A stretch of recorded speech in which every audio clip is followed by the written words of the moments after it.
Hi, Mom. Hi, everybody. It's Miracle Mom and Michael. I thought I'd do today's Hollywood shop talk while I'm out and about. So many of you, or so many of us in the country now, are sheltered in place, but some of us are able to get out and about. And what I'm doing right now, see, I have my mask. I'm going to the grocery store. I have an order for some. I've been delivering food to shut-ins through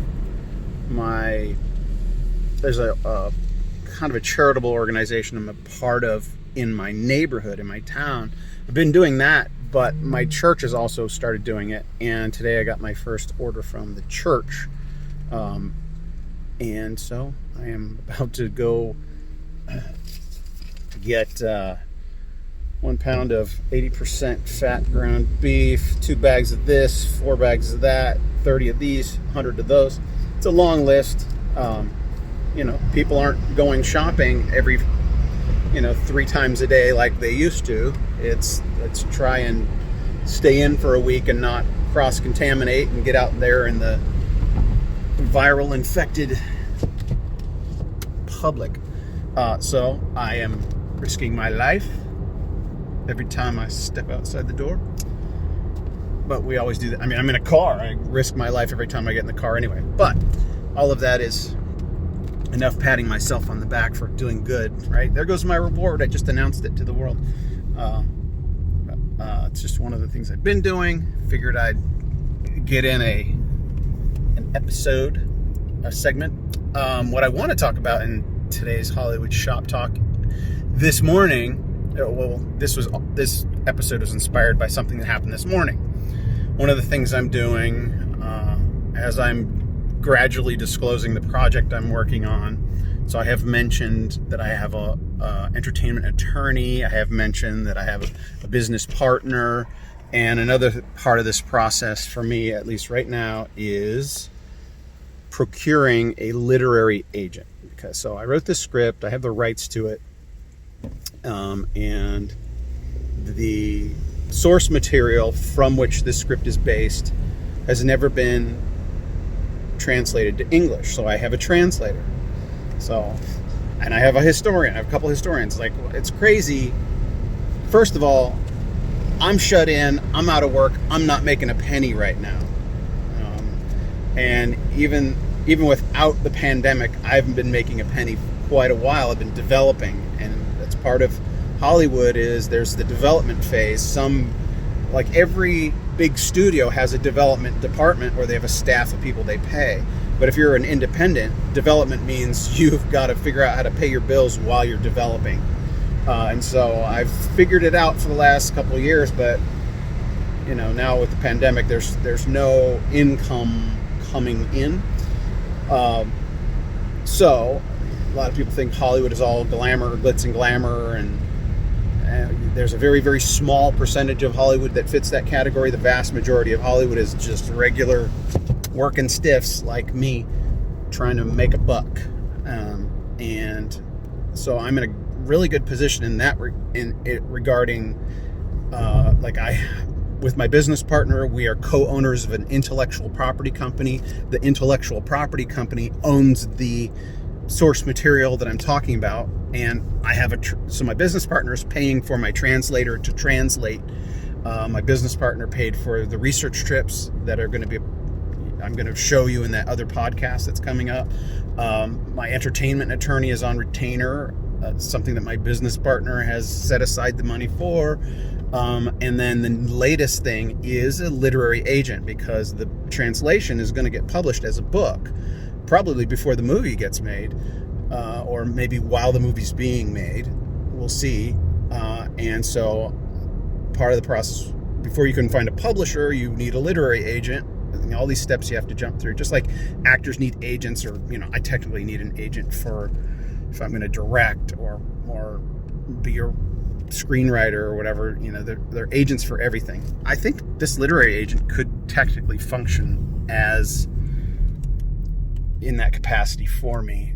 But we'll see. There's a great backstory to this literary agent. So I sent him the script. I sent him some of the translation.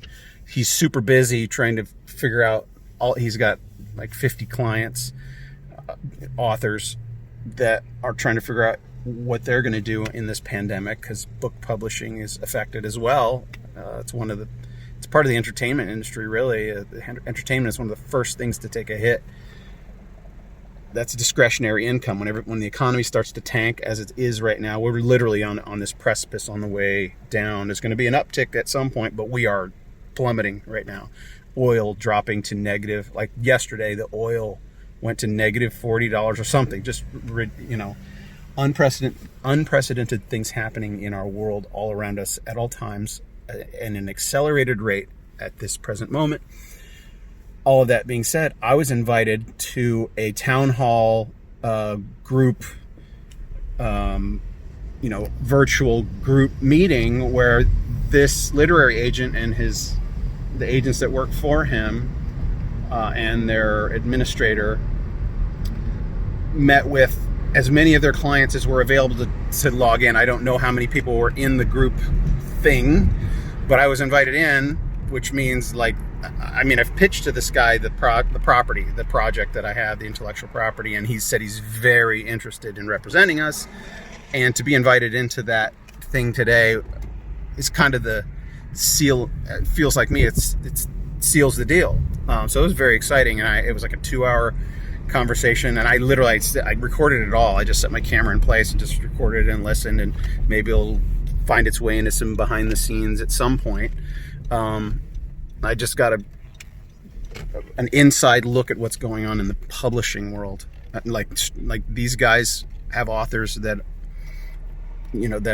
are published by the top 5 publishers in the world, and so this team, they know what's going on, and I mean their bottom line is affected as well. So, but it's more like a family. Some agents are just cutthroat. But this particular agency, it's a boutique agency. If you don't know what that means, look it up. It's a boutique agency, and that has a very different approach. They consider all the people that they represent as family members.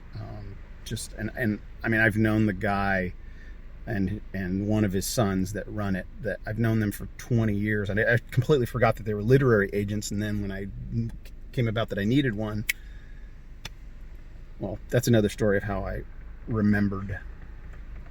But I've got to go shopping right now. The line is out the door and around the corner. So I'm got to get my list, get my money, get going. Subscribe, pass this on. If this was interesting, pass it on. That's the only way the viewership will go up. We have seen an uptick in viewership. In case you're wondering, if you're not following the numbers, there is, as we're posting more content, there's this, an increase. I look at the stats behind, in the YouTube platform. They let you show you which videos are getting the most views, and so we had a high point when we first launched. A bunch of people watched the launch, and then it dropped. The next day, then it drops off because you don't have anything else to watch, and then there's an uptick, and there's this gradual growth. And if you just keep posting videos and keep going, that kind of, you sharing it is the best way. You sharing it is the best way those numbers will grow. If there's anyone sitting out there with nothing to do and nothing to watch, just send them a link right now. Send them a link to this maybe right now. I think my Hollywood guy behind the scenes stuff may be a little more interesting than me reminiscing with Mom, but this is for Mom, so that's the show. The other podcast that I'm going to start, this is the sneak peek. This channel will always be like the sneak peek behind the scenes of that other podcast, because that one will be more entertainment oriented. Anyway, I'm going to sign off here. Share the link. Love you, Mom. Talk to you soon.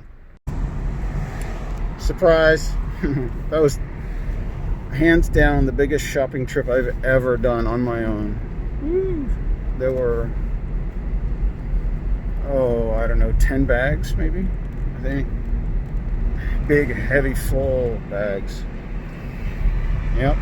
Surprise. Tagging that on. Now I'm driving to drop it off, then I'm going home to shelter in place, do some work.